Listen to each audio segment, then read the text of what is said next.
The views expressed on this program do not necessarily reflect those of this station.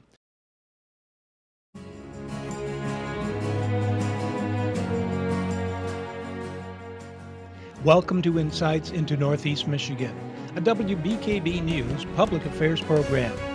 Insights deals with the issues affecting those in the community, as well as Northeast Michigan and the state. And now, Insights into Northeast Michigan. Welcome to this edition of Insights, everybody. Today we've left the green couches at the studio and we are at the Thunder Bay National Marine Sanctuary to learn more about ROV technology and what the sanctuary is doing in general. Joining me first is Jeff Gray. So Jeff, we're here to talk about ROV technology, and this seems to be kind of a really up-and-coming field, in my opinion anyway, but how long has it really been around? Well, you know, it's been around for a while, but like anything with technology, it's just exploding, you know, as everything gets smaller and cheaper and the computer power gets so much, it's making it much more accessible and cheaper. Like most technology used for research, it had, you know, kind of military origins back in the early days, the 70s and that, and it's slowly made its way into the research field. And it really started out as an exceptionally expensive way to get down to look at images like this that we're seeing, but it's things continue to get smaller and smaller and more affordable. And it's really been a key way for us to explore not just the Great Lakes, but the oceans. And ROV is a remotely operated vehicle or an underwater robot. And basically, these are robots that are controlled from a surface vessel, tethered down to the bottom and controlled by hand, controlled by computers. And they really can do anything from take images to collecting things to, in the Gulf oil spill, we all were watching, as we watched that unfortunate incident, the repairs were done by ROVs, all of the data was collected by ROVs. So they're really incredible ways for us to explore this fabulous world that's below the waves. Right, exactly. And it's also, and like you said too, it's really key for people. It's another job opportunity for a lot of people who maybe diving isn't an option, or like you said, sometimes it might be too deep for humans. But we have this. It is, you know, and they have multiple uses. And you know, we talk here a lot about the research that's done for it, but there's incredible industry uses. The oil industry we've talked about is one of the major ones. As we look for alternate energy sources, ROVs are going to be key to that, not just in oil, but in other aspects, but also understanding the food chain that we rely so on part of. Is these ROVs are really allowing us to collect data and let people go. Now we use them in tandem because I believe in, and we have divers here, that you know there is a place for people underwater, and the divers are key to that. But what the ROVs can do is they can make it more safe for people to go under there. They can work in tandem where we can collect more data. An ROV can stay down for as long as you want, essentially, where a diver is limited in the amount of time, it can go. Right, and like you said, in tandem, like with anything, those technologies something could go wrong, whereas a person could maybe be down there to help that fix those sorts of problems. Exactly, and you know, and there's different tasks. Every tool there's a right tool for every job, and an ROV is a key one for it. And the military, as I said, has uses for them: homeland security, search and rescue, all types of things. But essentially, any of the technology we talk about, be it ROV or mapping technology, it's really allowing us to better understand these incredible resources that we have here. We know more about the surface of the moon than we do about the surface of the ocean. Wow. It's that difficult to get down there and understand it. And these technologies are really helping us explore that, and with the idea of protecting them for not just us, but future generations. Definitely. So how long has the sanctuary been in place here? We've been around since about 2000. About 2002, we started staffing up. So, you know, a little over a decade we've had people here working on it. And you know, how long has the technology been here? Well, we've brought it's come and gone. What the sanctuary has been very fortunate is that we've become a hub for researchers. Researchers from around the world have come here to do research. And in 2002, Dr. Robert Ballard brought ROVs here and gave us some incredible looks at this vast collection of shipwrecks we had. And he brought the same technology that was used to explore, that he used to explore the Titanic. I mean, it was really fabulous to do that. And that was a major expedition. Now we have little ROVs that we can pick up ourselves and throw over. They still can't do the same job as that, but it's really, like I said, the cost has come down, the number of them available has come down, and we're actually building them here. So it's exciting opportunity for what it is. And when we bring them here and we do work with students, it's, you know, people ask, well, how many of these kids are going to work building ROVs? Well, technology is technology. The same technology to build this underwater robot builds a robot used for medical devices, used for any other type of technology. So we're trying to expose people to science, technology, engineering, and math. Definitely, and you think that it's also a teamwork thing as well. The next segment we're going to talk more about the kids themselves, but just from preliminary stuff that you've seen as a superintendent here, do you really think that it's a really great opportunity that Alpena sort of needs to capitalize on? You know, I wish these programs would have existed when I was a kid. It really is fantastic. We have this incredible treasure with Alpena Community College here. It's one of the Sanctuary's most important partners, and they have such a great offerings that they offer without this new marine technology. And then marine technology slid right in it because there's such expertise there, such a great history of training workers for the careers that exist. And so by partnering with the Sanctuary, the community college, we've built this marine technology program that really can take kids from students of all ages, not just kids, as they walk in the door not really knowing anything about it, to having a degree where you're very employable. Definitely. And next, actually, if you guys want to stay tuned to Insights, we will talk more about what students can explore underwater. Stay tuned. Welcome back to Insights, everybody. Now we're going to talk more about the educational component and what Alpena area schools are doing to really encourage their students to get involved. But they couldn't get involved without the help of the Sanctuary. So do you guys kind of view your role as the facilitator in getting students really involved with ROVs? Definitely. We want to do what we can to introduce kids to this type of technology and show them possible career paths that they might not have thought of before. Definitely. And how long I know the Sanctuary's been around for about a decade, so how long have you guys really been working with the students? Is it sort of a newer initiative, or has this been going on for a little while? It's been growing for quite a while. It started off a little bit smaller. Almost very soon after the Sanctuary was designated, the ROV program started. And at first it was just a couple of teams, and now it's grown to 30 teams this year. Wow, just in Alpena? From throughout the state. Definitely Alpena teams have grown, and sometimes teams from a particular school might be very active in ROVs for a while, and then maybe they take a break and other students become interested at other schools. Got it. And so how many kids well, first I'm getting ahead of myself. We have a competition this weekend here in Alpena at the Plaza Pool, and it is the Great Lakes ROV Mate Regional Competition. So I'll let you kind of explain that a little bit. Yep, you got all those parts in there, absolutely. So it's the Great Lakes Regional Mate ROV competition. Great Lakes Regional designates us in Alpena. This is the regional competition for a national and international event that occurs every year. And so all across the U.S. there are regional events along the East Coast and the West Coast. And in Texas they actually have two separate regional events. Here in the Great Lakes area, there's the Great Lakes Regional in Alpena. There's also a regional event in Chicago at Shedd Aquarium, and also in Milwaukee, Wisconsin. So those are the three events that if you were a team and you wanted to compete, you'd have to go to one of those in our area. Got it. And so how many teams are you expecting here in Alpena for the regional competition? We have 32 signups, and we'll see 30 of those teams actually right here in Alpena. Two of the teams are collegiate level teams, and they actually submit a video showing their robot, and then they go directly to the international competition at that bit higher level. Got it. But we have 30 teams coming. The farthest afield is coming from Ohio.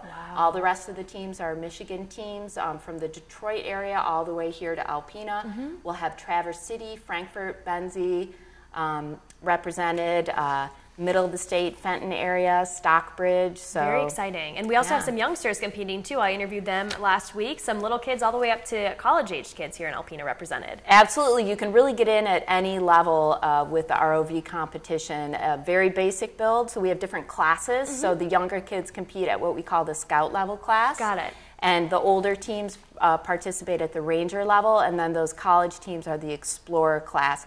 So if you start as a scout team and you really like it and are into this kind of technology and science, you can keep building your skills and keep advancing in the classes. Very cool. And so what do the kids win if they win this regional competition? I hear that they get to do something pretty cool. They do. Well, first, of course, there's bragging rights, right? Which is always the most important thing at the end of the day. Absolutely.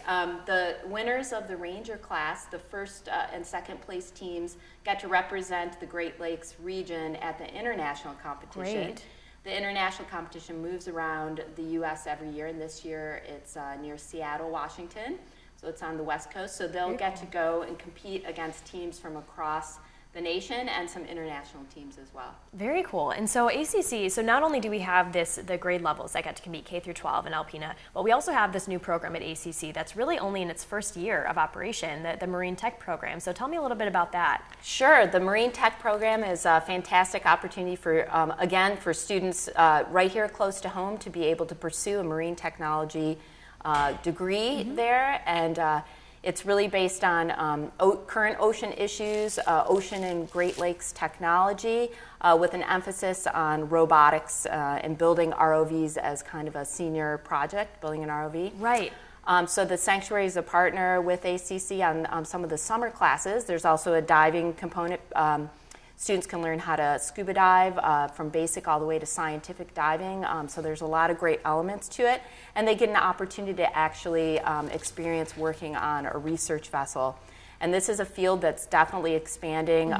There are businesses out there hiring people right now for these positions in marine technology. And if students don't end up pursuing something marine-based, the skills that you learn in the ACC Marine Tech program are very applicable to other business and industry, even right here in Michigan. Right, and Jeff Gray touched on this too, that the things that you're learning with the ROV classes, even as a youngster all the way up to college, are so applicable to any job. It's really just the engineering, the technology usage, skills with teamwork and things like that. So can you expand a little bit about that? Absolutely. I think at any age, those are great skills to have and will help you in any of your pursuits. But they're learning the technical skills, which are really important to have, right. But that teamwork component is fantastic. And if you ask some of the high school students and college students, they'll say that when they go in for, especially college students, when they go in for a job interview, interviewers are very interested in their experience at the competition because they've had to work as a team, which is very similar to a business environment right. where you'd have to work from people in all these different areas and work together on a project. Exactly. So they get that teamwork experience, and then they have to troubleshoot as well. Absolutely, at the competition, things don't always go very smoothly. And they have to be able to troubleshoot and stay calm as a team and figure out a new path to take to get to their goal. So I think all of those things are great skills for students at any age to have. Definitely. And now at the competition too, I was there to practice, and we're going to send another reporter to one of your practices upcoming before the competition. And not only are the participants above the ground operating, using those little switches, which is not always as easy as it looks, but there's also some dive support underwater as well. So who are those people from the sanctuary, or are they, participants on the team, or how does that work? So we've been offering dive support at our practice sessions. So sometimes that's sanctuary staff, and we do. There's a group of volunteers that will also be coming to the competition. Very cool. So you can talk to them yes. if you come to the competition to help support what we call the missions. So the missions in the pool. Sometimes when the robot finishes doing something, they'll need to be put back in place for the next robot to be able to start over again, or they might be monitoring some mission task to tell the judges whether it was completed correctly or not. So we definitely need some folks in the pool to help make that happen. Right, and I'm sure it's kind of cool for the people. It seems like a real life situation. I mean, the ROVs were used on the Titanic. They were used all over the world, really. So it's kind of cool for these kids to be able to feel like they're experiencing that as well. Oh, definitely. That's one of the really unique things about the MATE competition. The MATE Center in Monterey, California, really comes up with the missions each year that the students have to perform as part of the competition. And they spend a lot of time talking to industry professionals and the scientific community to find out what are the challenges people are having in the oceans and Great Lakes every year. What are they facing? And then they try to design the challenges for the students based on those things. A couple years ago, everybody will remember the Deepwater Horizon oil spill, and so the mission challenges that year were based on the things those ROVs had to face in trying to cap that oil spill underwater. So they really are real life scenarios, and so it just makes it that much more compelling to students to be working on something that's not just made up for the sake of doing a task, but these are real things that industry and science face every day. Definitely. And in addition to the competition itself, we have a lot of things going on there as well for spectators, for families, for the students themselves when they're not competing, which I think is really cool. This Titanic Explorer will be here, which is something I think really special for the sanctuary. Yeah, we're very excited to have the scientists available for the competition to talk to people and give that presentation. Just one extra thing to do. I mean, there's definitely, there'll be 30 different robots to check out. Right. And the students are available to talk to the public and answer questions about why they decided to design their robot in a Which they certain built way. themselves, correct? That's right. They Okay. built it themselves, and they actually have to talk to a team of judges and explain how they built the vehicle, why they built the vehicle, and what challenges they faced. So the judges know it was really the students, you know, and not a coach that built the vehicle.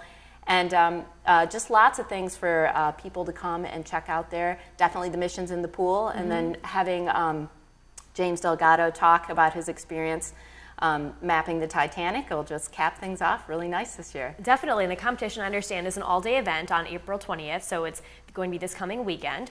And so is this a free event for the public? Is it just kind of available for them to check out? Yeah, absolutely. It's free, and it goes on all day. So the teams have only 15 minutes to complete their entire mission, which is not very long. And Ranger class teams go twice during the day, so there'll be a whole schedule. Teams will go once and then complete their mission at the pool. Then they might have an engineering presentation, then they might go back to the pool. And in between that time, they'll be in the gym and they'll be working on their vehicles and socializing. And then we have the opportunity at the end of the day where James Delgado is giving his presentation. Right. And then we have our award ceremony. So it really runs from 9 o'clock till 4 o'clock. If you only have 10 minutes to pop in and check out some of these Definitely do robots, that. great. If you have more time and you can watch them get all the way through their missions, even more fun. Okay, well, thanks so much for joining me today, Sarah. And as we just said, from 9 to 4 on April 20th, it will be a free event for the public to learn more about ROVs. If you guys stay tuned, Jeff Gray will be back to talk more about the sanctuary. Stay tuned. Welcome back to Insights, everybody. For this third and final segment, Jeff Gray is back to talk about the sanctuary in general. ROV technology is just such a small part of what you guys do here, and you've said you've been around for about a decade. So tell me a little bit more about what the sanctuary's goal here in Alpena is. Yeah, you know, there's really three aspects to the sanctuary. Our overall goal is what we like to say is we're protecting the Great Lakes and their rich history. You know, it's such a treasure that we are blessed to live right next to, and it's important to more than just us, and we want to really share that with the rest of the country. And so there's really three ways that we do that. One is through the research, which you talked about. The ROV is a component of how we do research, but also we do it through education and outreach, and then resource protection, where we're doing things to physically protect the wrecks through law enforcement and other aspects. So, but education is such a key thing that we've done over the last decade or so. And the Visitor Center, I think, is the crown of that. And so much so, a lot of people think of the Visitor Center as the sanctuary, but it truly is a Visitor Center. What we want people to do is to come into the center, learn about the sanctuary, but then go experience the real thing. I love our exhibits. I think we have fabulous exhibits and great experiences in here, but it cannot compare to being out on beautiful Lake Huron. Right. So. Well, I can speak from experience. I come from a landlocked part of the state, downstate, and my family came up to visit, and we looked at the center, but my mom and I actually earlier in the year got to go out on the lake, and that was just so much, like you said, it's more interactive, and the glass bottom boat is clearly a huge part of what you do here in the summer. So how are you guys preparing for this big tourism season that's approaching? Well, you know, and it's been growing every year. We've had about 83,000 people visit us last year. We're really excited for that. About 15,000 people go out on the glass bottom boat, and we're through continuing marketing. It's a great private partnership with the Glass Bottom Boat. That's owned by a private company. We work closely with them to provide our education message, but really provide an incredible experience to attract more people to Alpena.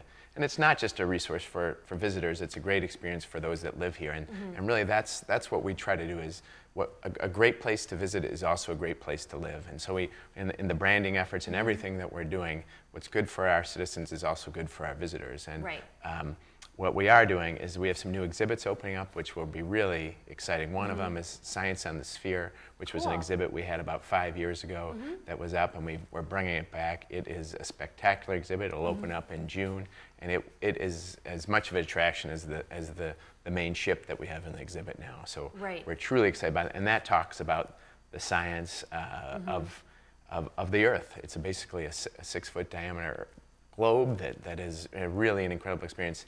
Again, not just for visitors, it's an incredible education tool as well. Definitely, and like you said, it's educational for kids, starting them at a young age with anything, getting them interested in something so that later on they can make the choice to, like you said, at ACC, go on to that, or maybe it's just a hobby for them and something that they want to pursue. Exactly, and what the sanctuary tries to do with so many other people, partners in the community, is really inspire people, inspire them about the possibilities that our community has.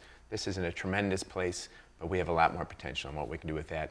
Inspire individuals, if they could start a business, inspire students to what they can be and how they can make a difference with their lives. And it's an exciting thing to be a part of. Right. And now going back to a little bit about the ROV, you'd mentioned earlier that this is sort of a hub for this kind of development, using it in an educational way and also in a research way. So tell me a little bit more about that. How are you guys kind of getting that out maybe to the ROV community in general, that, hey, come to Alpena, we have a lot of shipwrecks, we have a whole exhibit underwater for you. Yeah. How are you attracting people? So we're attracting, it's been a 10-year process, and it's been a community-wide effort. When researchers come here to the sanctuary, we've tried to make it as easy as possible for them. Again, we're attracting them from all over the country. Even we've had last year we had a team from Israel come here to do research, so they're really coming from everywhere. But to do that, it's all about customer service, like any other business, and we have the resources, meaning the lake and the great science that needs to be done. But by having the boats here, the dive team here, low cost of living, the technology, all these different things is helping attract people. And what often happens, which is the exciting thing I think from our aspect, is that when Dr. Ballard came, for example, he came to do research, but a documentary was also made from that research, which then fed our education program. But then that also airs on National Geographic, and that helps promote the sanctuary. So that nothing is just one thing. We try to get paid twice, we like to say. Right, kind of give it legs so that it keeps giving back to you. And when these documentaries, probably about 5 major documentaries, we'll have another one filming this summer. It's just incredible exposure for Michigan. Definitely. Not just Northeast Michigan, but for Michigan. And the Great Lakes. You know, the Great Lakes are sometimes, we in the Midwest know how special they are, but you get out to the coast and people think lakes, and they don't really realize how special they are. And through these aspects, we can really tell the nation how important this resource is. Exactly, and upcoming too, the RV competition that Sarah Waters just talked to us about. We're also having this really awesome explorer, James Delgado, come here, who I mean, he researched the Titanic, which everyone knows who the Titanic is. He led the last mission to the Titanic. Jim has been here about 3 or 4 times. He is dedicated to Alpena, and when he speaks all the time around the country, and he talks about Alpena and the Thunder Bay National Marine Sanctuary. So it's great exposure for us. We're bringing in world-class researchers. We're offering world-class programs here, and because we do live in a world-class community. Exactly. And like you said, capitalizing on what we have here and spreading the word so that people not only want to visit, but also live and bring their families as well. Right. And there is so much opportunity. And I did talk about we're protecting the Great Lakes and the heritage. And so it's not just the shipwrecks, these magnificent shipwrecks that we see in the background, but it is the lake itself. And I mean, that is what makes this area special, and we need to protect it and do the things that we can, both by researching how we interact with it, what we put in it, what we pump out of it, and that. And so working with Fish and Wildlife, DNR, and other agencies to really help keep this a national treasure. Right, and this summer actually you had a boat come here, students who were living on the boat, they kind of explored the Great Lakes, and they were actually doing a pollution study, which is very cool, kind of going along with all of that, kind of sort of combining everything. And it's real research that these kids are doing. You know, these aren't just little activities for kids, it's feeding our understanding of the lake, but then creating these stewards. That the kids are getting great education doing it, but they think of the environment, they think of the lake differently after they've spent this time working on it and seeing the problems and the issues that we're facing. I mean, everybody sees right now the lake levels and what it means, and this is a major research issue. What's causing it? Climate change. How is it? And how are we going to respond to it? Because we do not want to see it keep heading east. Yes. So. And will the ROVs, have they been doing anything with that? Anything underwater, or is this more of a surface level kind of problem? They will play a role in understanding what's going on. So.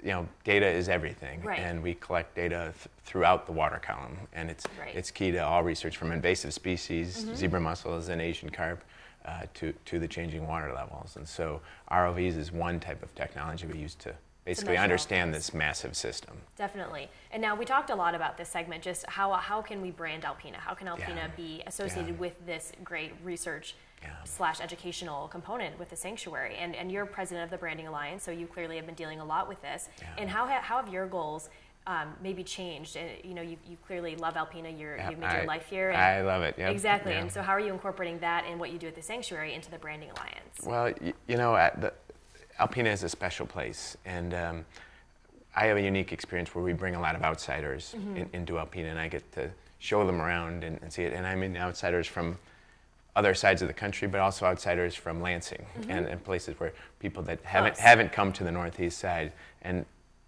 almost every occasion, people are surprised what they find when they're here. And so it is sharing what we have, getting the word out with what there is. Glass Bottom Boat is going to be key to this, because people are hearing about it and they're coming and they're discovering what else is here. Right. The Besser Museum, the incredible state parks. But branding is not just marketing, it's not telling you earn a brand. And so if Alpena wants to be the sanctuary of the Great Lakes and wants to be great, we have to think about that every day in the decisions we make, how we do it. And we can't just say we have wonderful lakes and a great river and wonderful forests. Well, half of Northeast Michigan, that's everywhere. We have to earn it, and we have to do things that separate ourselves. So what I've loved about the branding effort is it's the local governments, it's the CVB, it's all these different groups, but it's also private businesses all working together to make Alpena a better place. Not just for visitors, but for us to live. And I think there are so many passionate people about Alpena, and I'm really excited about where this branding effort is going to take us. Exactly. So the future looks bright then for underwater, above water. Yeah, I everywhere. think it really does, and it's a great place to live. But it's because of the people that are here and their dedication to this town. Definitely. Well, thanks so much for joining me today. Oh, my pleasure, and thanks for coming to the sanctuary. Yeah. And we'll go underwater next time. Yes, that sounds great. So if you guys want to stay tuned to Insights next week, we'll learn more about some other things happening around Alpena. If you ever want to check out the sanctuary, they're open Monday through Saturday. Insights into Northeast Michigan is produced by WBKB News. If you have any comments, suggestions, or topics you would like to see on a future show, please email WBKB News. This has been a production of Thunder Bay Broadcasting Corporation. All rights reserved.